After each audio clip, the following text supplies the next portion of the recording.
Boa noite a todos. Estamos aqui Desculpa, corta. Não pode cortar, porque nós temos uma live entrevistadora. E agora? Vai, segue aí. Os nossos ouvintes. Olha só, os nossos ouvintes e espectadores é ao vivo, então nós temos que fazer dessa forma mesmo. Nós estamos aqui no projeto Ciência e Fé, pela Eucana Church, em Caxias do Sul. Nós tivemos já a primeira live em Curitiba, onde Ciência e Fé é um dos projetos que nós estamos iniciando, tá? Para a comunidade. O que nós queremos saber com ciência e fé? Como elas se relacionam?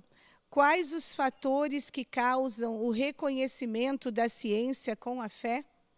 Por que ainda há conflitos, discussões sobre estes assuntos? O que dizer dos milagres após diagnósticos para pacientes terminais?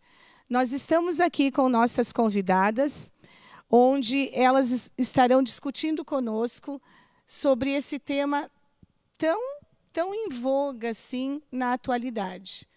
Pós-pandemia, o que vai através da ciência, o que a ciência tem relatado a respeito do que está acontecendo na mente das pessoas, como elas têm se dirigido aos parentes, enfim, de que forma isso está acontecendo no Brasil e no mundo. Como nós podemos relacionar a ciência e a fé? O que elas trazem de benefício, né, para que isso aconteça? Deixa eu apresentar, então, as nossas convidadas aqui. Nós temos a psicóloga Lenira Pavan. Boa noite, Lenira. Boa noite, obrigada pelo convite. Prazer, né? Você está aqui conosco, é uma honra para nós. Nós temos também a doutora Marise Marconato.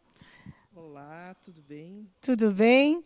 Então, a Lenira é psicóloga, especialista nas áreas de neurociência e comportamento humano. Ela também trabalha como mentora na Staros, Desenvolvimento Humano e Profissional.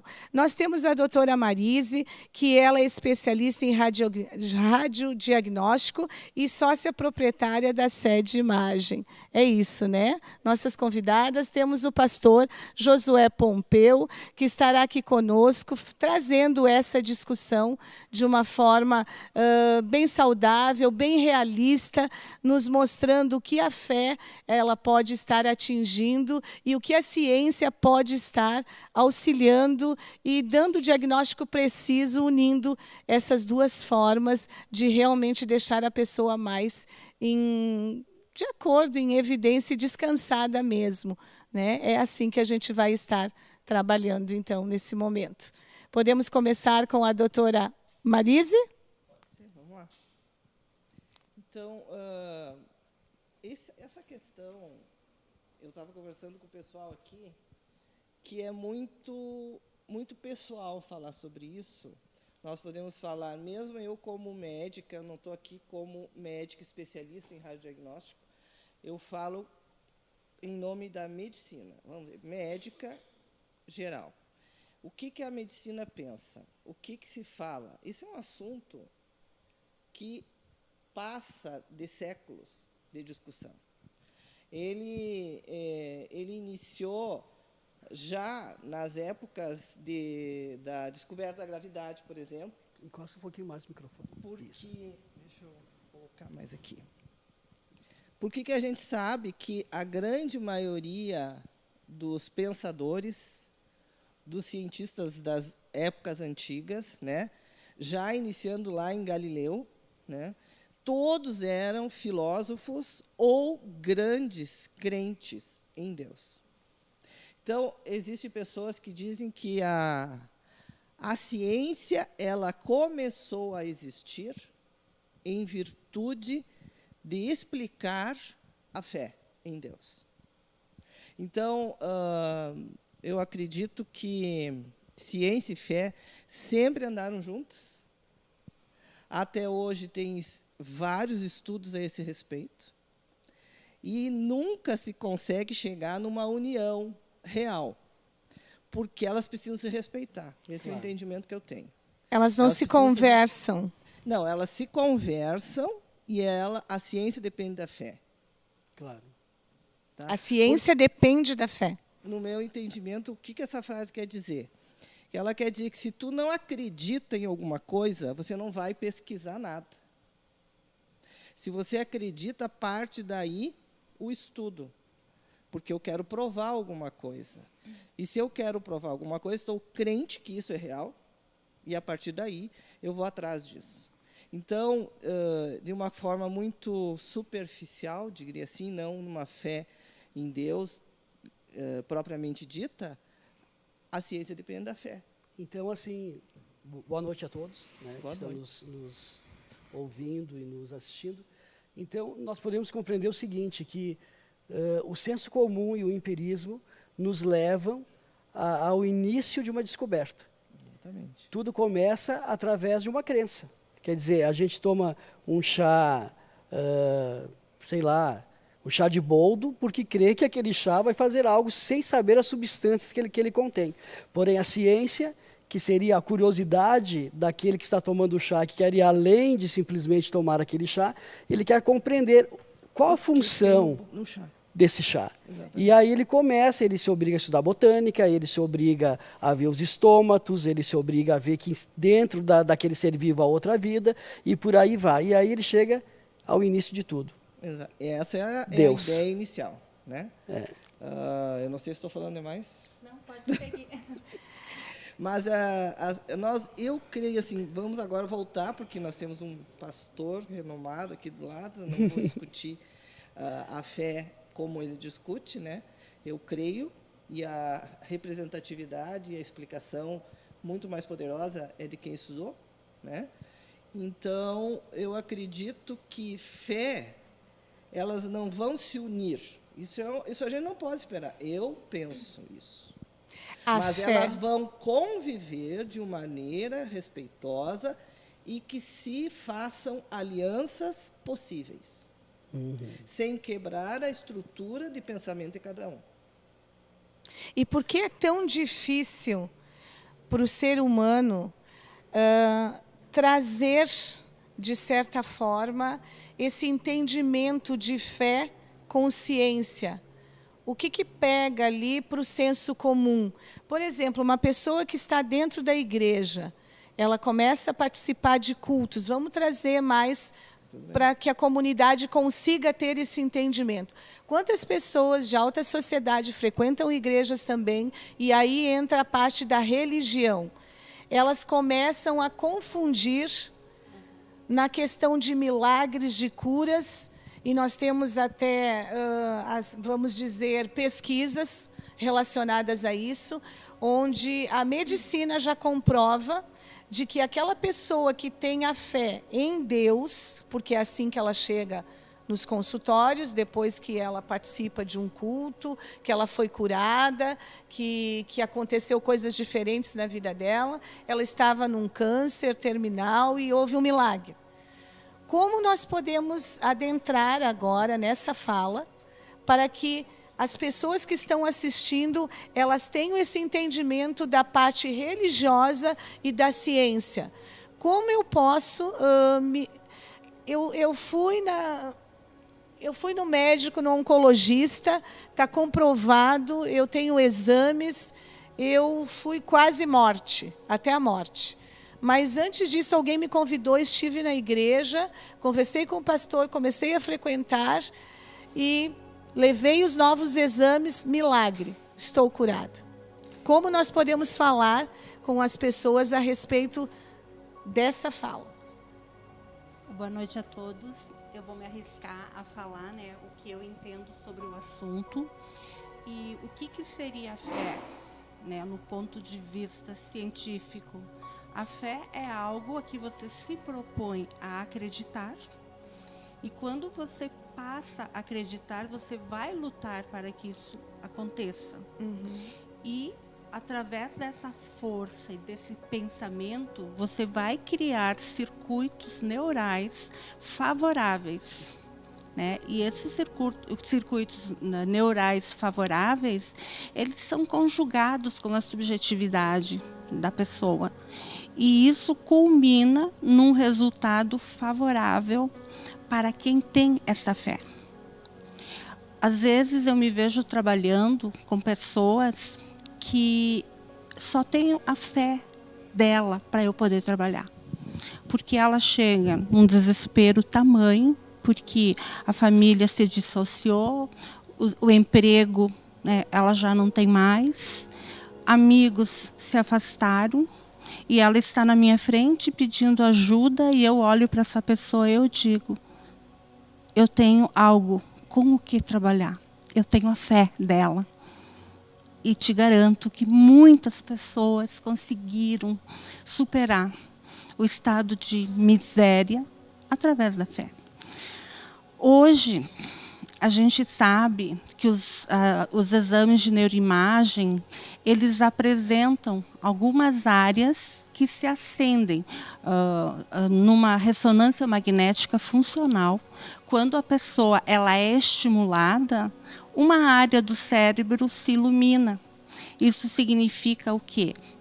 Que nós temos uma área que é responsável pela espiritualidade. E aí não fica difícil entender isso. Por quê? Porque o ser humano ele é um ser bio, psico, socioemocional. Se há milhares de anos o ser humano ele acredita na espiritualidade, é claro que a matriz do cérebro vai conter, né, essa área. E o que nós temos, então?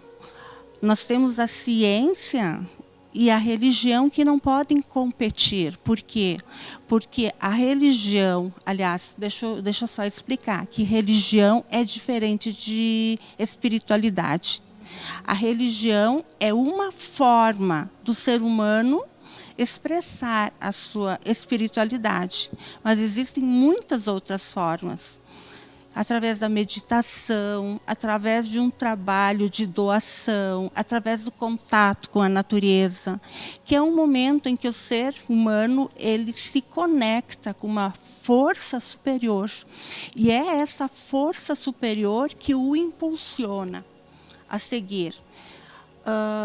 Os estudos científicos eles detectaram que muitos neurotransmissores que são responsáveis pelo prazer, eles são ativados nesse momento, principalmente a dopamina. A dopamina é o neurotransmissor do prazer. E a serotonina também, ela e é a bem serotonina, a ocitocina.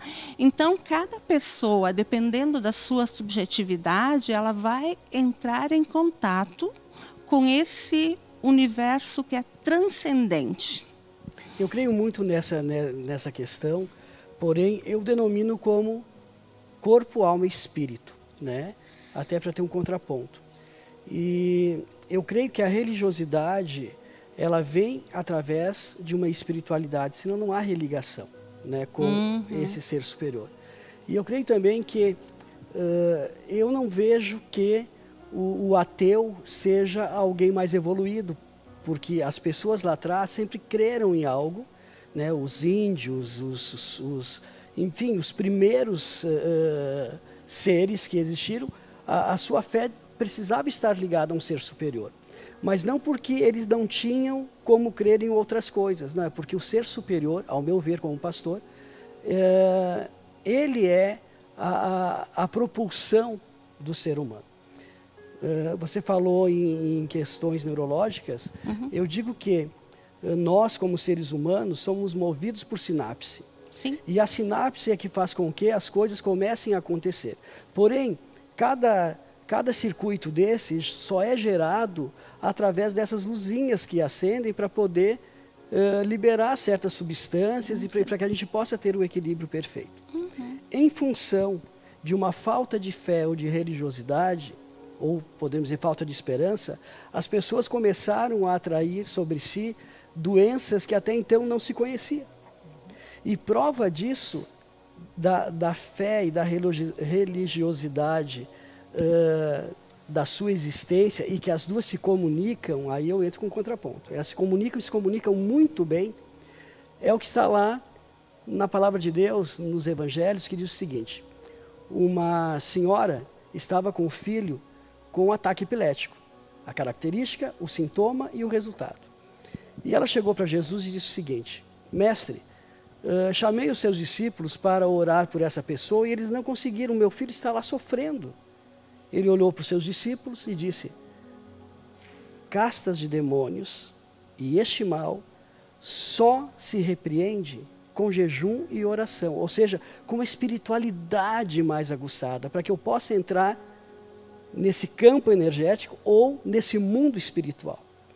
E quando ele disse isso, ele foi prático, porque ele imediatamente orou por aquela pessoa, e aquela pessoa foi liberta e foi curada da epilepsia. Ou seja, todos os neurotransmissores dele voltou ao normal, o curto-circuito foi restabelecido. E o que houve ali? Houve uma cura ou houve uma libertação? Houve uma cura. Por quê? Porque os demônios, eles só se aproveitam como sendo hospedeiros, né? Eles são parasitas. Eles só se aproveitam da debilidade. Quando ele foi curado fisicamente pela fé, automaticamente os demônios tiveram que sair. Por quê? Porque não havia mais vulnerabilidade sobre aquela pessoa. Então eu creio que a fé se comunica com a ciência, senão a ciência não rende. A parte neurológica, principalmente, é o termômetro maior, né, da existência de Deus. Porque no momento que aquele jovem foi curado e liberto, ele morreu. Aí os que estavam ali ao redor disseram: mestre, ele está morto. Ele disse: não está morto, espírito volte. E ele levantou. Então veja que corpo, alma e espírito, né? Nenhum desses existe sozinho. Separado, Não, né? concordo. A fé, eu acho que ela é muito maior. Como eu te falei, a ciência existe a partir da fé. A partir da fé. Então, se a ciência existe a partir da fé, não tem como eu querer justificar ela pela ciência. Acaba a ciência sendo justificada pela fé. Entende? Correto. É bastante complexo, e tão complexo que esses estudos, já tu deve ser mais que eu, que tem muitos estudos, tanto nacionais, internacionais. Aqui no Brasil mesmo tem estudo na Santa Casa há muito tempo. Tem estudos em hospitais que os médicos, eu não saberia dizer qual hospital que é, nem de que parte dos Estados Unidos se trata, porque eu realmente não lembro. Eu posso te ajudar, doutora Marise, aqui. Nós temos no Hospital Oswaldo Cruz, SOCESP, cardiologista. Aquele estudo em que eles eles separam os pacientes. Um grupo de pacientes vai receber oração, um outro por intercessores definidos. Isso, né? Olha só, o levantamento brasileiro traz 368 referências de estudos internacionais sobre o assunto feitos nos últimos anos.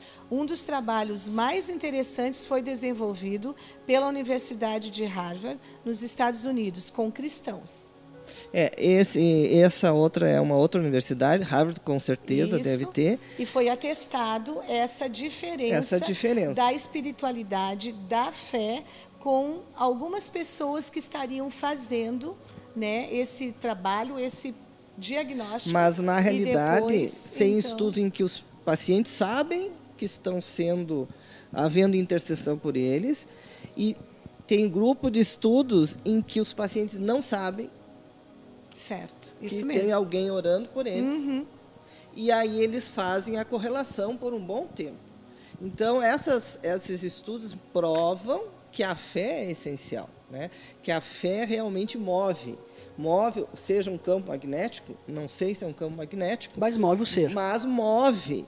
E se sabe que a oração, ela, agora tu vai me explicar melhor, a oração, ela pode fazer neurogênese. A oração, ela modifica o estado mental, né?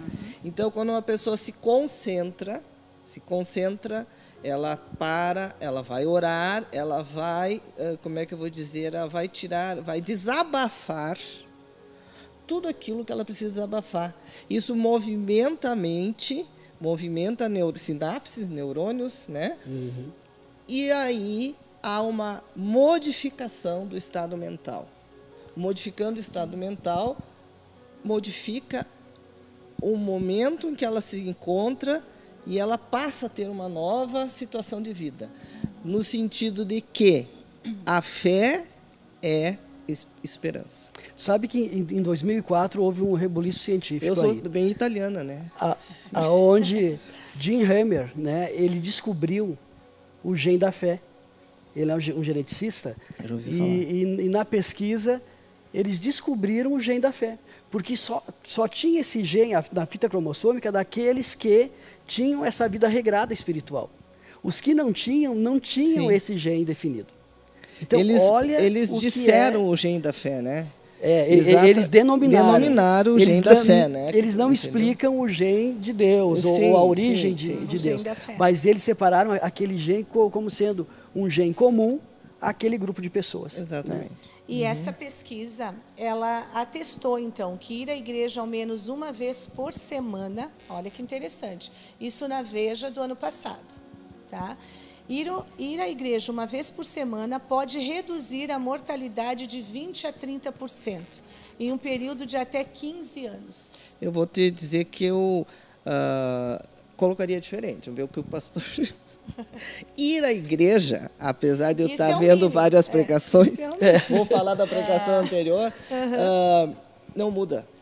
O que muda é o que te trouxe, a fé que tu tem, naquilo que tu... Mas as pessoas, em geral, não definem, não separam isso. Elas definem com ir à igreja, ter a religião. Eu não estou criticando a revista, mas, claro, ao mesmo tempo, quero te dizer que ela não estabeleceu que não é o fato de ir à igreja, mas a fé que te moveu até lá, que se tu estivesse em casa com a mesma fé, não estou dizendo que não é para vir na igreja, porque o que é a igreja para quem tem fé? Ela sente o ambiente espiritual mais forte, e ali entra a história que eu comparo a uma psicoterapia, em que a pessoa... Eu, antigamente, vou ser bem honesta, não era muito fã de psicoterapia, tá? Meu filho me convenceu. Esse tabu ainda existe. Não, é verdade, é aquela história. Eu preciso muito de psicoterapia, por isso que eu não concordava, né? Lógico, a gente sabe disso. E na psicoterapia, tu te joga, né? Tu desabafa, e ao momento que tu desabafa, tu muda o foco. Na oração, tu te conecta e desabafa. No momento que tu consegue fazer essa oração verdadeira, de desabafar, de se conectar e entender que Deus responde, tu sai livre, solto, com esperança. Mas isso só acontece se a pessoa acredita que ela foi escutada. Exatamente. E a gente tem que ter muito cuidado, porque muitas pessoas, elas não partem para a luta e elas vão na igreja esperando um milagre. Perfeito, mas a fé cega. Exato, a fé cega. Fé sem ação. Fé sem ação. Então, assim, ficam naquele processo de vitimização e que, né, todo final de semana vai na igreja para receber algo que vem de fora para dentro, né? E depois de uma semana ela já necessita de novo desse remedinho. Não existe uma movimentação interna, não existe uma mobilização, né, daquilo que a pessoa quer transformar. Tu sabe que a igreja ela vem de muito tempo, né? E se não bem compreendida, e se não bem dentro daquilo que é a função dela, ela pode causar morte ao invés de causar vidas. E muitas vezes o pastor ele não é muito bem compreendido em função de alguns fiéis que têm a fé cega. E aí eles imaginam que aquela igreja seja assim. E tudo é muito individual, porque a mesma pregação é dada aqui para 300 pessoas. porém cada uma vai assimilar de uma forma. E vai ter aquelas pessoas que vão estar voltando pela maturidade espiritual, por ver que aquele alimento é bom, mas ela não é dependente de uma pregação, porque ela tem a fé e ela está conectada a Deus. Mas tem aquela pessoa que, se ficar sem a espiritualidade de igreja, ela morre. Sim. Então, precisamos saber que a maturidade, que é a questão assim do raciocínio, né? Porque tem pessoas que elas estão se matando a cada dia, mesmo achando que tem fé. Sim. Aí, Né? Tu deve ter muito Concordo disso. de quem plenamente. estimula, de quem está aconselhando. Também tem muito disso, né? Não, mas a pessoa, às vezes, ela ouve o que ela quer, ela filtra do jeito dela. Eu acho que quem explica história, bem né? é a nossa Neuro. neuro, que ela tem toda a experiência nessa área, né? Na verdade, a pessoa, ela espera, ela prefere acreditar em algo mágico, né? Então, ela fica esperando esse milagre acontecer. Quando, na verdade, ela não está mobilizada internamente para atingir o objetivo dela. Sem ação. Sem ação nenhuma. Mas há um descuido com a sociedade no sentido dela própria procurar algumas situações para autoajuda, certo? Esse é um grande problema. A autoajuda dela move e faz com que, através de um vizinho, de um parente que já veio para a igreja, ela tenha essa condição de poder vir até a igreja e entender um pouco mais a vida que ela está levando. Porque qual é a função do pastor? Né? Agora nós vamos entrar diretamente na área do pastor, do pastorado de uma igreja. É trazer o entendimento através da palavra de Deus. O que é a palavra de Deus? A palavra de Deus nada mais é do que trazer essa pessoa ao entendimento dela própria. Isso, é um olhar, é o autoconhecimento. virar a lente para si. É a autorreflexão, é eu ter um momento de comunhão aqui com os meus irmãos, ou se eu estou assistindo pela live, eu estar atentamente entendendo que um dia Jesus Cristo veio para essa terra, ele caminhou como um homem que aqui esteve com todas as situações que aconteceram na época e que, de certa forma, ao meditarmos na palavra, ao ouvirmos o pastor, nós nos encontramos com essa realidade nua e crua diante de nós. Nesse momento que eu estou na igreja, eu não estou mais pensando no remédio que eu estava tomando, eu não estou mais pensando na psicóloga que eu fui, eu não estou pensando na ciência. Eu consigo, através da experiência que eu já tive lá fora, trazer aqui e ter um sossego. Eu consigo relaxar e eu consigo entender coisas que eu não entendi lá fora. Por quê? Aí é um nó que nós temos a ciência e fé aqui para trazer para a comunidade, realmente para nós tirarmos esse nó, porque religiosidade, religião é algo diferente do que a igreja demonstra. A igreja, ela demonstra e ela faz com que a pessoa ela se entenda através da palavra de Deus. E ela realmente se entende. E aí, em um determinado momento da vida dela, ela disse assim, meu Deus do céu, como é que eu não havia ainda compreendido isso para a minha vida? Como é que eu brigava com meu marido? Vamos trazer exemplos, porque eu acho que é bem importante. Como é que eu brigava com meu esposo, porque ele é alcoólatra, e eu não entendia que ele realmente precisa de ajuda. Entende que ali a relação da ciência e da fé começa a trazer a ela um entendimento que antes ela brigava porque ela não tinha parado um pouquinho para entender. Que, na verdade, através desse discurso que ela ouviu, ela teve um insight de muitas outras informações que ela já tinha, né, na memória dela, e houve a ligação. Exato. E aí ela se deu conta, não, mas assim, ele tem o problema dele, mas eu tenho a minha participação nisso. Porque é muito fácil colocar, né, a culpa sempre no outro e a pessoa não olhar para si. Sabe que o maior vilão disso é a ansiedade, né? o que tem destruído pessoas, independente de religião, independente de vir ou não à igreja, é a ansiedade, porque assim, esse start ele pode ser positivo ou negativo. A pessoa pode estar dentro de uma igreja e se achar a mais abençoada da face da terra. Mas de uma hora para outra acontece um start e ela desiste de Deus e da vida. É muito perigoso isso. E da mesma forma, aquela pessoa que não tem a espiritualidade e que só busca a ciência, que eu digo ciência, o que? A ajuda da psicologia, ou de repente da psiquiatria e tal, e ela pode ter um start e dizer, eu tenho esse vazio ainda, isso não foi preenchido, e também ir contra a sua vida. Então aí cabe o seguinte, saber que existe algo que se chama inteligência emocional.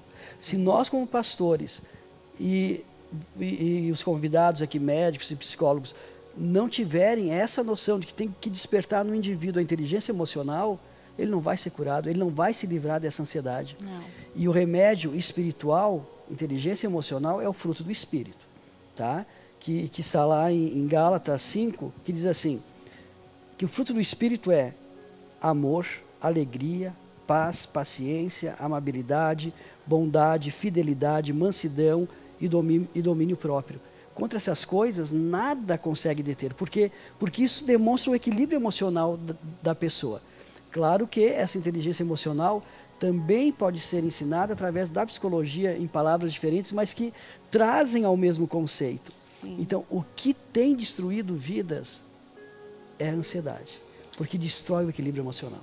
E além disso, nós temos no nosso cérebro uma empresa, eu sempre digo, se você não sabe se administrar, você não vai conseguir administrar o externo. Exatamente. E é nessas funções executivas que nós temos o controle do impulso, a flexibilidade cognitiva, quer dizer, a capacidade de você se ver diante de uma situação muito complexa e não explodir, não reagir.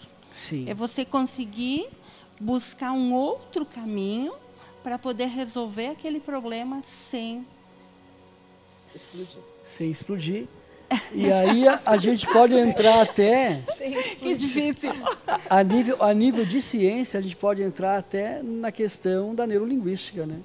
Mas aí nós já vamos. Mas a neurolinguística, aí combina a inteligência emocional, neurolinguística, fé. Exatamente. Por quê? O que a gente aprende? Novamente estou falando. O que a medicina tem? O que o conselho de medicina tem medo? Em primeiro lugar, e que as pessoas de uma forma muito radical, ela vá tanto milagrosamente eu fui curada e esqueço os tratamentos normais, que são os convencionais. E para isso ela precisa de um equilíbrio. Aí é que entra inteligência emocional, neurolinguística. Como que ela ouviu, como foi falado para ela isso, de que forma isso foi transmitido, que poderia fazer bem, né? Até porque esse maior tabu que existe na medicina é tu dizer que, não, eu não preciso disso porque Deus vai me curar. Não é bem assim, como diz. Se existe um médico, existe um propósito para que isso exista, né? Ou existe a psicóloga ou a psiquiatra, existe um propósito, certo? Então, é essa radicalidade que as pessoas têm. Então, esse é o medo, né? E esses estudos existem realmente dentro do Conselho Federal, dentro dos hospitais, dentro do mundo todo, medicina e fé. A gente percebe, por exemplo, que às vezes a pessoa pode não ter mais a solução do seu problema, que realmente não vai ter solução, mas ela não perde a fé. Que pode ter solução. Que mesmo que ela esteja sabendo que a solução não vai existir para ela. Que, na verdade, ela vai aceitar o problema e vai lidar com ele da melhor forma. Exatamente.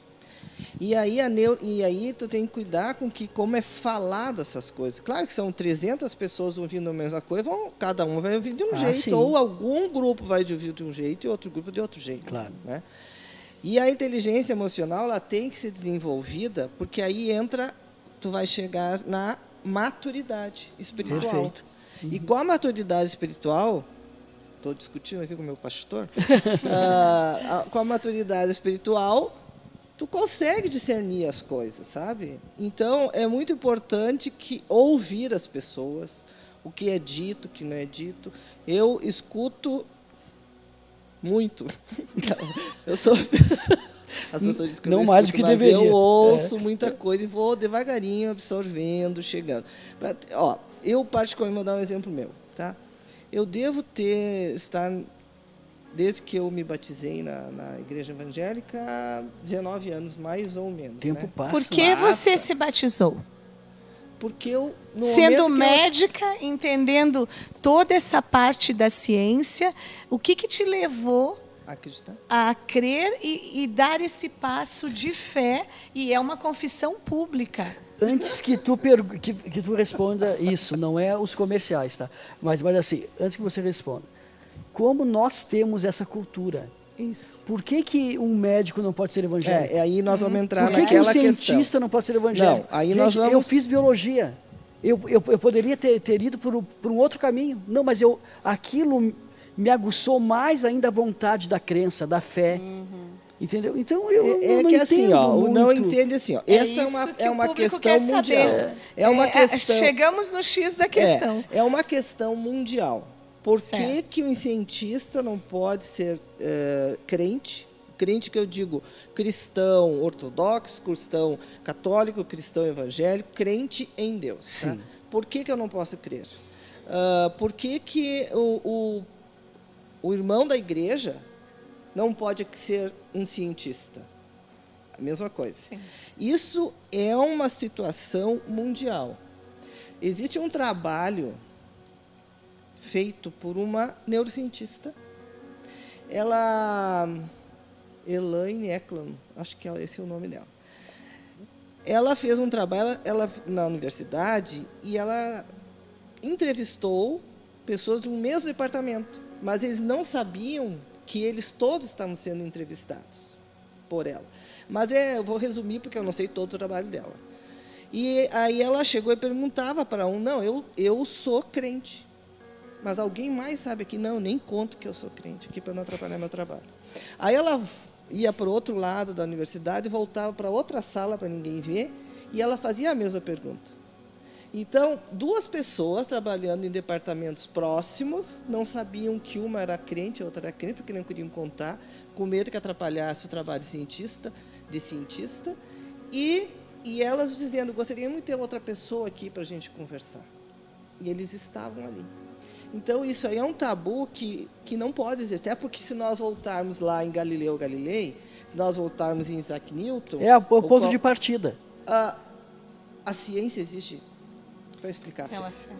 Mas eu coloquei no início que a religião é só uma forma de expressar a espiritualidade. Existem muitas outras formas. Sim. Exatamente. Mas aí tu vês que é atual essa situação. É atual essa questão de um cientista não querer dizer que é crente, ou crente não querer dizer que é cientista. Não é uma coisa assim que nós estamos hoje, né? Não, isso é uma questão mundial. Aqui ocorre o seguinte, existe ainda essa existe um medo do fundamentalismo. A questão é assim, por que um pastor não pode ser presidente da República?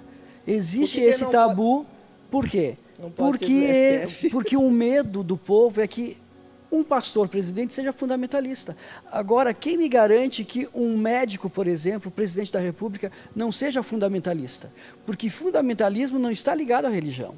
Está ligado à compreensão da sua vida. Eu ia citar aqui um partido, mas tudo bem. Existe fundamentalismo em muitas questões, né? E em diversas áreas da sociedade, não só na igreja. Acontece que... por que não é possível isso que você perguntou? É que é muito difícil mensurar a subjetividade. Por isso que é muito difícil para a ciência.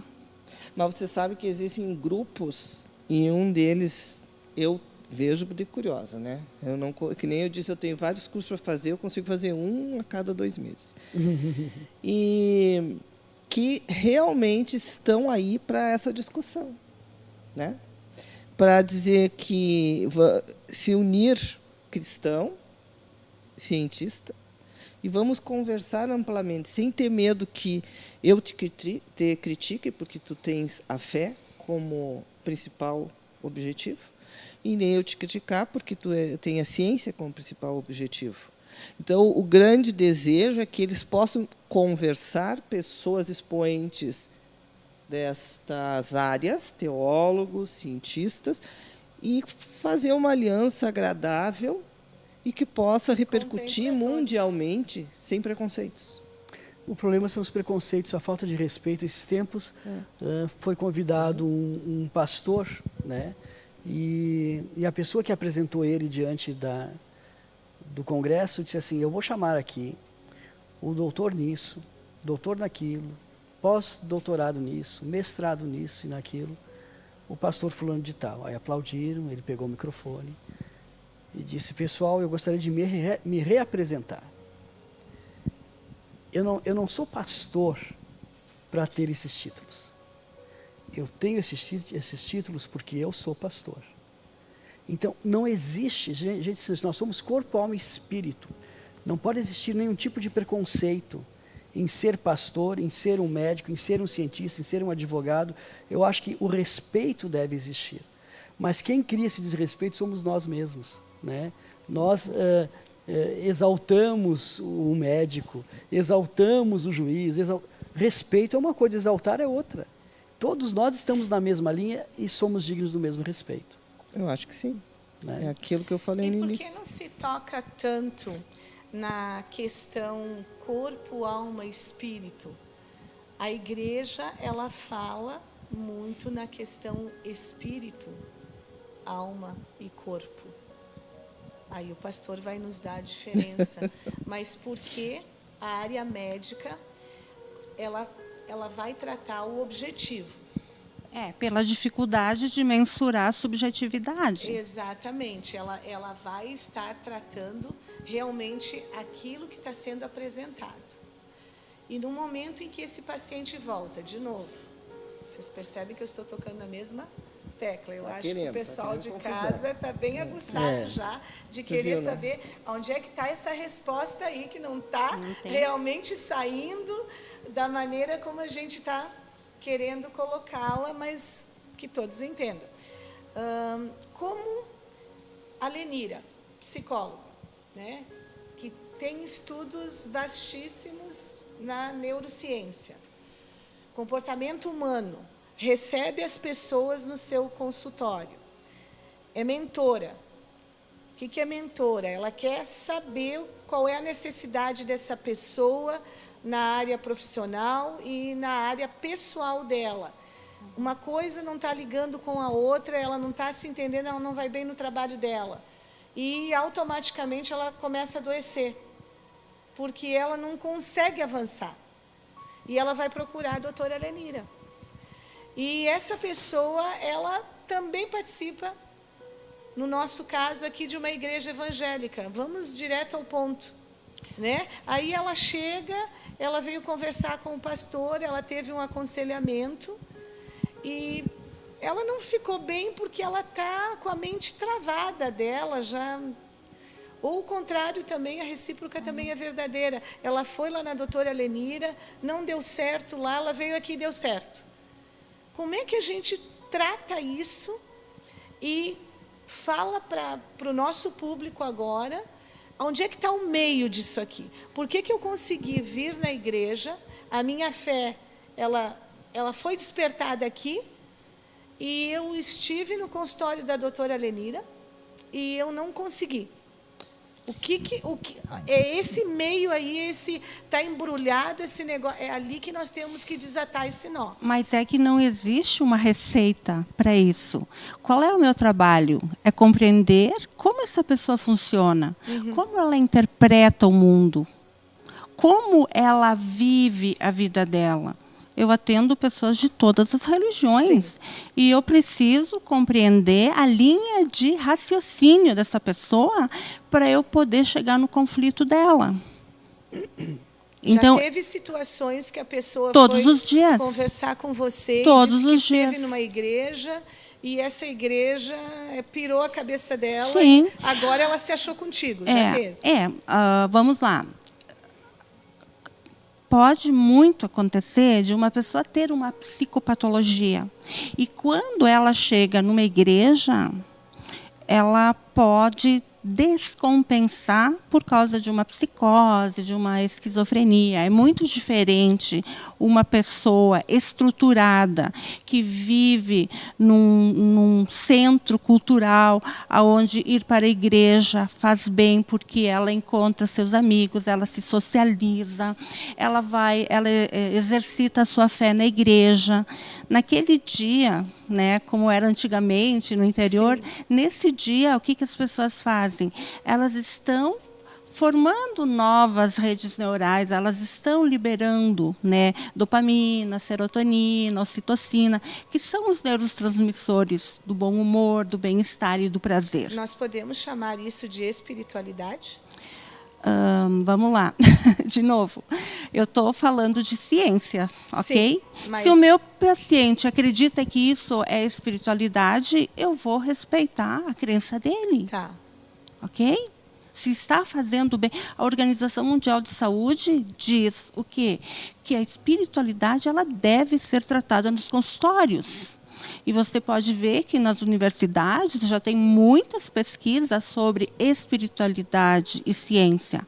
O meu papel enquanto psicóloga não é julgar a espiritualidade da pessoa. O meu papel é compreender como ela pensa, como ela funciona e o que está gerando conflito. Então, realmente, a gente está chegando num denominador comum, onde a ciência ela se depara com a espiritualidade e ela começa a trazer esse entendimento para a área médica e, inclusive, saiu também pela revista Veja um perguntas, um questionário, aonde eles começam a introduzir, para poder fazer um atendimento mais próximo, mais real, de que qual é a igreja que você vai, qual é a crença que você define, o que você tem participado na tua igreja. E aí eles começam a fazer um diagnóstico daquilo que pode estar acontecendo com a pessoa ou não. Nos Estados Unidos, já 9 em 10 universidades já começam a colocar na grade curricular dos médicos, da área médica, espiritualidade e saúde. Medicina da fé. Sabe que nós estamos vivendo um momento muito perigoso. Porém, a gente viveu um momento muito radical. Um momento radical foi onde ciência e fé não se conversavam. E o momento perigoso é onde agora eu deduzo que a espiritualidade pode ter uma chance dentro da ciência. Uma chance dentro da ciência. O perigo é o seguinte, abrindo, né? É que a pessoa que não tem religião, ela vá para um consultório destes e a pessoa comece a induzir a ter uma religião. A induzir a ter uma religiosidade. Você está falando do profissional? De um futuro que pode acontecer em função dessa tolerância da fé que está acontecendo.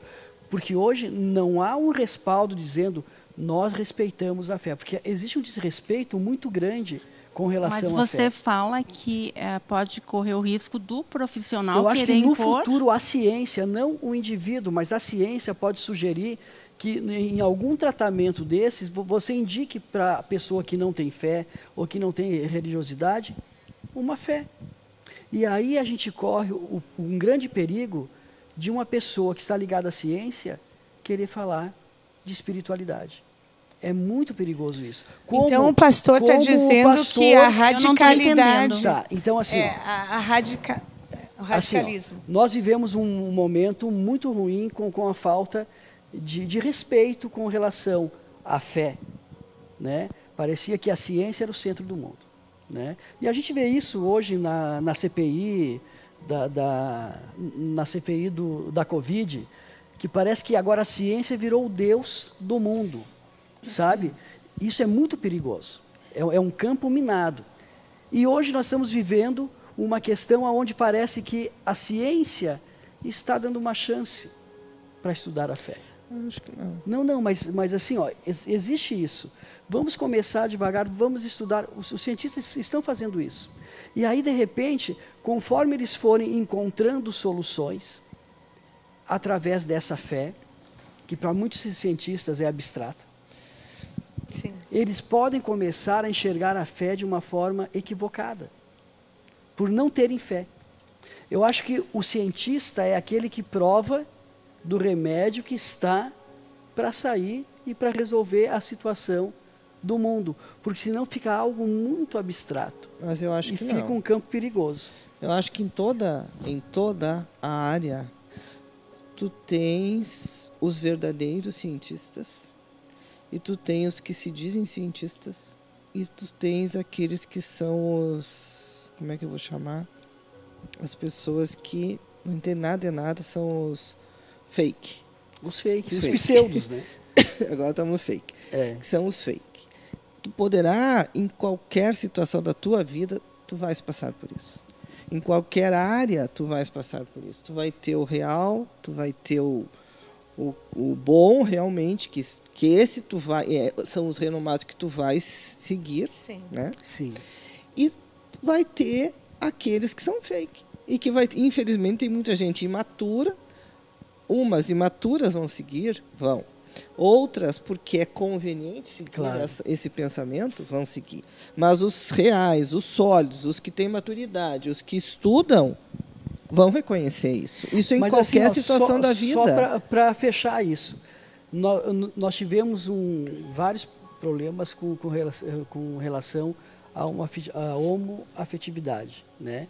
Onde psicólogos cristãos poderiam contribuir muito mais e muitos perderam até o registro por querer contribuir de uma forma espiritual e por ter conhecimento na área espiritual. Muitos perderam o registro. Mas aí é a maturidade, né? A irresponsabilidade, Não, mas a dos dois ética. lados, dos dois lados. Mas né? tem dos dois lados. E aí nós vemos o seguinte, de repente o Conselho Regional de Medicina, ou de Psicologia, seja lá do que for, ele começa a ter que ter esse cuidado, e tem que ter esse cuidado, para não deixar a coisa desabar nem para um lado e nem para o outro. Mas é por isso que o Conselho Federal de Medicina falou isso. Por isso que tem que ter esse equilíbrio, para que a pessoa que esteja ali tratando disso, ela compreenda pelo menos um pouco de espiritualidade e da ciência. Porque senão vai ficar complicado. Então é isso que eu digo. Nós vivemos um momento, e isso é normal, como houve a Inquisição lá de uma outra história, são outras descobertas, outros valores, mas hoje nós vivemos uma descoberta onde nós podemos sentar aqui e falar de ciência e fé. Mas quando se fala de ciência e fé, e tem um povo nos assistindo, ele começa a compreender o seguinte: eu agora vou começar a ir no psicólogo. Isso é muito bom, e devem ir. E vou demonstrar minha fé, porque eu sei que existe uma comunicação. Mas será que todos têm essa compreensão que a Lenira tem? É a Lenira, né? Será que todos têm essa compreensão para poder receber essa pessoa e dar o equilíbrio que ela precisa? Corpo, alma e espírito. Nós realmente é um assunto que nós vamos ter que dar continuidade, porque nós estamos estourando o nosso tempo. Nem O falamos da assunto pandemia. realmente nós precisamos voltar, e eu convido a todos para continuarem a nos assistir. Nós vamos estar então colocando nas redes. Eu agradeço aqui a presença, né, da doutora Lenira, doutora Marise, o pastor Josué Pompeu e a Eucana Church de Caxias do Sul, que vai estar, então, em continuidade a esse projeto Ciência e Fé. Muito obrigado. Nós temos Curitiba também, que dá continuidade ao projeto, e elas serão convidadas novamente. Obrigado. Eu gostaria de deixar uma frase aqui, é possível? Pode? Que talvez fique para o próximo encontro, que eu acho que seria interessante nós continuarmos. Isso, com certeza. E Einstein é o mais renomado cientista, talvez chega a um ponto, né? E ele disse, tem duas frases famosas, né? Quanto mais eu acredito na ciência, mais eu acredito em Deus. Isso. E a principal, não existe, o universo é inexplicável sem Deus. Então aí começa uma nova fase do projeto. Não, foi ótimo. Que bom. Ótimo. Alenira, Eu muito agradeço a obrigada. oportunidade. Obrigada pelo convite. Então tá, pastor. Agradeço pela oportunidade e com certeza nós teríamos muitos assuntos aqui, né? E quem ganha com isso é a sociedade toda, né? Obrigado. Muito obrigado. Obrigada.